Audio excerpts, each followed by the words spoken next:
Good evening বন্ধুরা। হ্যাঁ, হয়তো দেখছো সকালের ভিডিও এটা, কিন্তু আমি এখন ভয়েস দিচ্ছি বিকাল হয়ে গেছে। তো এই ভিডিওটা যে আমি কখন থেকে স্টার্ট করেছি এডিট করা, ভয়েস দেওয়া, শুধু মেয়ের কারণে আমার সারা দিনে একটা ভিডিও এডিট করে শেষ করতে পারছি না। এই ভিডিও শুরু করছি, এই মেয়ে কেঁদে উঠছি, আবার যাচ্ছি, আবার কিছু একটা করতে যাচ্ছি, নয় মেয়ে শুশু করছে, পটি করছে, নয় খিদে পাচ্ছে, কিছু তো কিছু একটা হচ্ছে। তো এখন বুঝি মায়েরা মা হতে গেলে কত কিছু সহ্য করতে হয়। শুধু সহ্য না, এগুলো হয়তো ভালো লাগার সহ্য আছে, কিন্তু তার মধ্যেও যে কোনো একটা কাজ তুমি নির্দিষ্ট করবে, সেটা একভাবে তুমি কখনোই করতে পারবে না। যারা এই মুহূর্তে মা হয়ে গেছে তারা অবশ্যই জানবে। আমি তো এখন বেশ ভালো করেই বুঝতে পারছি। তো আমি আর আমার মেয়ে এখন ঘুম থেকে বেশ একটু দেরি করেই উঠি।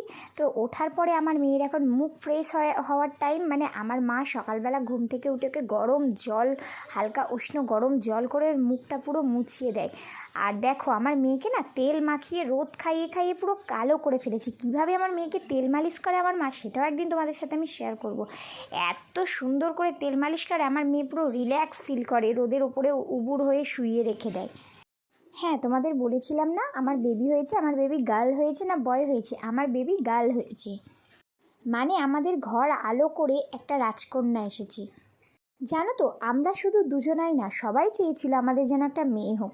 তাই জন্য তো আমরা এত খুশি। শুধু মেয়ে হয়েছে বলে খুশি না, খুশিটা যে কতটা খুশি সেটাও পয়লা বৈশাখের দিন প্রকাশ করতে চলেছে। হয়তো পরের দিন তোমাদের ভিডিওটা আমি দেখাবো। হ্যাঁ, কারণ আমি পয়লা বৈশাখের দিন বাড়ি যাব। আর শুধু বাড়ি যাব না, ভীষণ আনন্দ করতে করতে বাড়ি যাব। সেই ভিডিওটা খুব তাড়াতাড়ি আসতে চলেছে, সেইটা তোমাদেরকে আমি শেয়ার করব যে কী কারণে এত আনন্দ। তো আজ হয়ে গেছিলো দুপুর, মানে কি পাশের বাড়ি মানে কাকাদের বাড়ি থেকে আমি দুধ আনতে যাই প্রত্যেক দিন। আজকে দুপুর হয়ে গেছিলো বলে আমার মা কাস্তে ধরিয়ে দিল।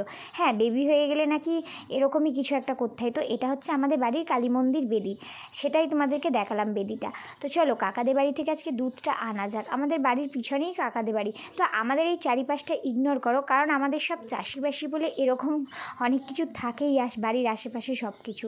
তো এই যে দুধটা কাকাদের বাড়িতে নিলাম, কাকাদের বাড়ি থেকে নিয়ে বাড়ি নিয়ে চলে এলাম। যেহেতু আজকে দুপুর হয়ে গেছিলো তাই জন্য আমি কাস্তেই নিয়ে গেছিলাম। মা বলে কি, পুরীওয়ালা জিনিস হাতে থাকলে কোনো ভূতপেত কাছে আসে না। আদেও জানি না ভূতপেত বলে কিছু হয় কি। তো মা আর তার দিদুন রিল্যাক্সে ঘুম